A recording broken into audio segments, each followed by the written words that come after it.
Assalamualaikum warahmatullahi wabarakatuh. Perkenalkan nama saya Nada Rahmania dari kelas MC503. Pada video kali ini akan mempresentasikan hasil ujian akhir semester mata kuliah Digital Innovative Entrepreneurship yang akan menganalisis secara mendalam konsep dan penerapan bisnis digital. Berikut ini merupakan hal yang akan dibahas.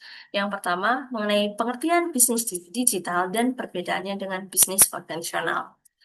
Bisnis digital adalah jenis bisnis yang mengandalkan teknologi digital, internet, dan platform digital untuk menjalankan proses bisnisnya. Transaksi, pemasaran, layanan, dan produk dapat dilakukan secara online, mencangkup e-commerce, aplikasi, media sosial, hingga layanan berbasis cloud. Adapun faktor yang membedakan antara bisnis digital dan bisnis konvensional ini ada empat. Yang pertama terkait model bisnis. Di bisnis konvensional, model bisnisnya adalah dengan melakukan transaksi tatap muka atau fisik. Sedangkan di bisnis digital, model bisnisnya yaitu melalui situs web, aplikasi mobile, ataupun marketplace. Kemudian, dari faktor proses bisnis, bisnis konvensional melakukan proses bisnis dengan transaksi langsung atau offline. Kemudian dari bisnis digital itu sendiri, itu transaksinya berbasis online melalui situs web atau aplikasi.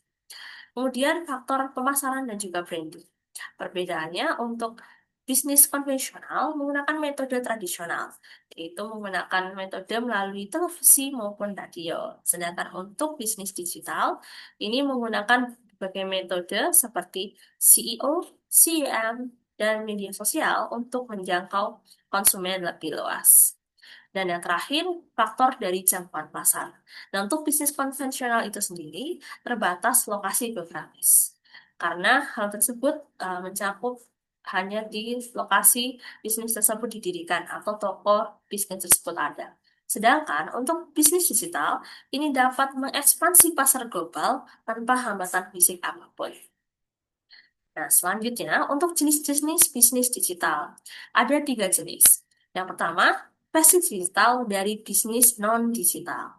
Nah, adapun maksudnya yaitu ini adalah digitalisasi dari model bisnis tradisional seperti e-commerce. Contohnya ada Tokopedia, Bukalapak, dan lain sebagainya yang mengubah toko fisik menjadi marketplace online.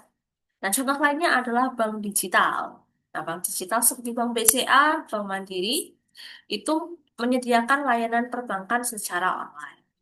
Kemudian, jenis yang kedua adalah fasilitator digital dari bisnis non-digital. Nah, maksudnya, jenis ini itu menyediakan platform atau alat untuk membantu bisnis non-digital beroperasi lebih efisien secara digital. Contohnya adalah platform Gojek dan atau Grab yang mendigitalisasi layanan transportasi tradisional dan pengantaran makanan seperti GoFood, GrabFood, dan lain sebagainya. Kemudian, jenis yang ketiga adalah bisnis digital hybrid. Maksudnya, ini merupakan kombinasi bisnis tradisional dengan teknologi digital untuk efisiensi dan jangkauan pasar. Dan contoh dari jenis bisnis ini adalah perusahaan retail besar seperti Matahari. Ini memiliki toko fisik dan juga situs e-commerce. Nah, mereka menawarkan kenyamanan dalam berbelanja online maupun juga offline di toko. Selanjutnya, kita akan membahas mengenai transformasi dan penerapan bisnis digital, yakni studi kasus Gojek dalam meningkatkan layanan dan ekspansi pasar. Nah, seperti yang kita tahu, Gojek terus untuk perusahaan atau aplikasi ya, pasti semua orang memiliki aplikasi Gojek. Di mana Gojek ini sendiri sebenarnya merupakan startup digital terbesar di Indonesia yang memanfaatkan aplikasi mobile untuk menghubungkan pengemudi dengan penumpang, serta menyediakan layanan pengantaran, GoFood, kemudian ada juga layanan belanja, Komart, dan layanan keuangan, GoPay, dan lain sebagainya.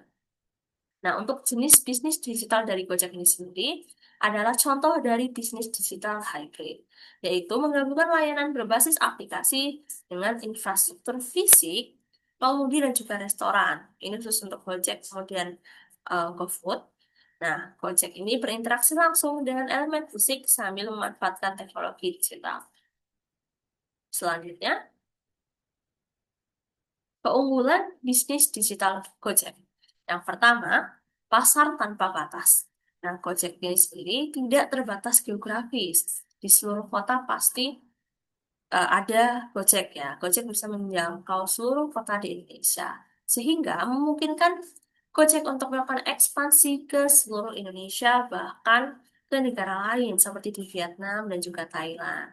Hal ini terbukti Gojek sekarang sudah ada di beberapa negara di ASEAN, contohnya seperti Vietnam dan Thailand. Kemudian, keunggulan dari potensi penghasilan di mana Gojek sebagai platform yang menghubungkan berbagai layanan dengan konsumen memiliki potensi penghasilan besar melalui komisi dari berbagai layanan dengan mengadopsi model platform ekonomi. Kemudian ada pemanfaatan teknologi digital. Nah, keunggulan ini, Gojek menggunakan teknologi seperti geolocation, real-time tracking, digital wallets atau GoPay, dompet digital GoPay, dan analitik data untuk efisiensi operasional, kenyamanan pengguna, dan pengelolaan transaksi transparan. Nah, selanjutnya, transformasi digital bisnis Gojek dan usulan pengembangan.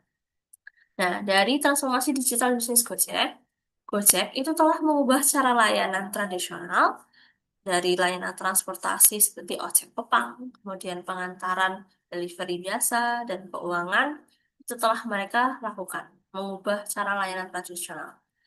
Nah, contohnya, GoPay sebagai solusi pembayaran digital tanpa uang tunai, memudahkan transaksi konsumen dan juga pelanggan. Kemudian, yang kedua, usulan pengembangan untuk bisnis digital dari Gojek itu sendiri. Ini ada tiga. Yang pertama, diversifikasi layanan.